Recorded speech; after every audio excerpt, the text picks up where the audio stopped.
Moi, je suis Stéphanie Gallet et je travaille chez Léa Nature. Et je pense que je suis le projet Biolopam depuis le début, depuis 2010. Biolopam, c'est donc une coopérative de producteurs, ils sont à peu près 20 producteurs désormais. Et donc ils produisent des plantes aromatiques dont on achète une partie, surtout principalement le thym.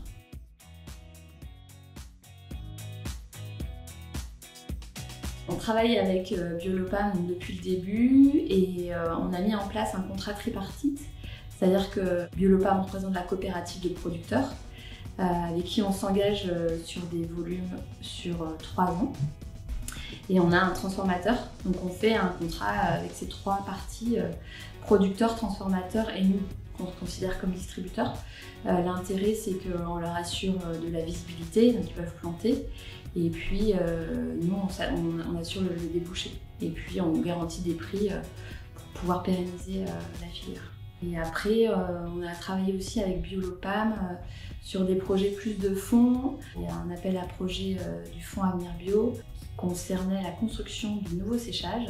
Pour garantir la pérennité de ces projets, le fonds Avenir Bio souhaite que tous les acteurs de la filière soient impliqués.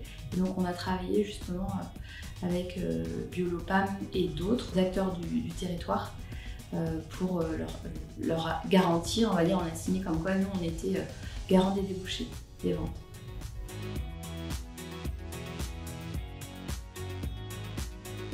Didier est aussi une personnalité, il y a un charisme, voilà, il sait aussi on va dire communiquer, voilà, il n'hésite pas à frapper à la porte des entreprises.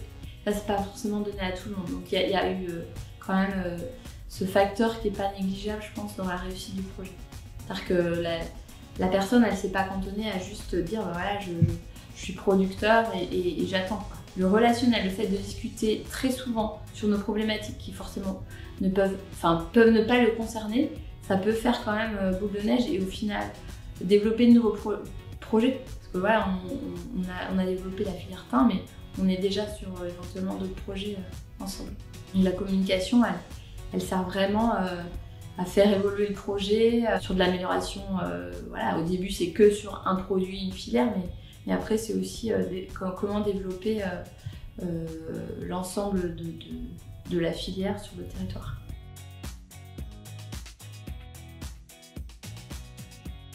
On va dire que dans l'ADN de l'entreprise, on a toujours essayé de travailler à proximité. Et donc, Sainte-Soule est à 5 km du siège social de Périgny. Donc, ça avait toute une logique de pouvoir promouvoir cette nouvelle filière. Et puis, c'était aussi un engagement de pouvoir un petit peu déstructurer la plaine de Nice qui était 100% céréales et conventionnelle. C'était une initiative qui était dynamique pour plus de biodiversité et en plus une culture bio qui pouvait, on va dire, satisfaire nos besoins.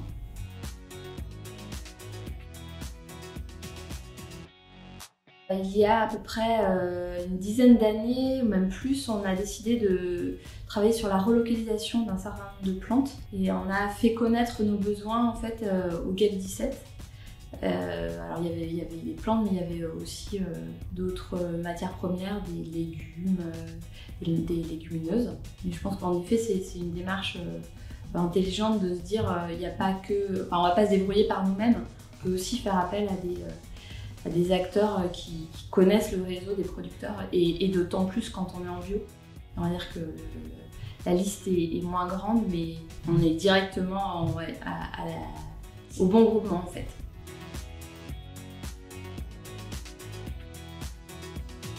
Pour des entreprises qui voudraient se lancer dans la construction d'une filière en local, il faut être patient parce que on va dire les fruits peuvent mettre quelques années. Je pense que nous on a mis 10 ans entre le moment où il y a eu les premiers essais sur des petites surfaces, les premiers rendements.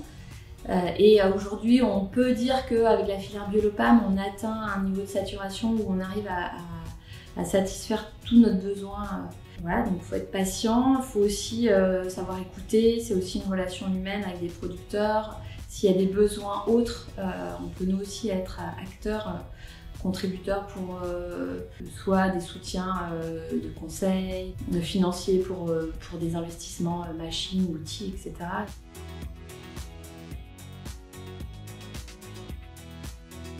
On va dire que l'ADN de l'entreprise Léa Nature, c'est quand même de créer des filières en local quand c'est possible, c'est-à-dire que quand le besoin il correspond à la production en quantité et en qualité. Ça a toujours été un leitmotiv depuis 25 ans que l'entreprise existe. Et je pense que le modèle Biolopam est un modèle aussi pour nous, c'est-à-dire de réussite, où la proximité a fait qu'on a vraiment construit quelque chose de fiable et de pérenne. Depuis l'an passé, on est passé sur des filières équitables, même en France. Donc la filière thym de Biolopam est passée sur une certification équitable. C'est plus pour montrer aux consommateurs, mais on pratiquait déjà cette façon de travailler, même sans avoir un label équitable, puisqu'on préfinançait, on a un fonds pour éventuellement financer des projets. Voilà, donc ça reste tout à fait logique de travailler sur le territoire. C'est clair qu'on a tout intérêt à relocaliser, ne serait-ce que pour la maîtrise aussi de la qualité. Quand il faut faire passer des messages à l'autre bout du monde, c'est plus compliqué. Donc on aime bien se déplacer sur les filières pour voir comment c'est produit. Toute la prévention des risques qualité, c'est aussi le fait d'être en proximité qui fait qu'on peut plus facilement agir. Alors, si toutes les entreprises bio faisaient cet effort ou de vouloir s'approvisionner en France et de soutenir les filières, on aurait beaucoup plus de surface bio.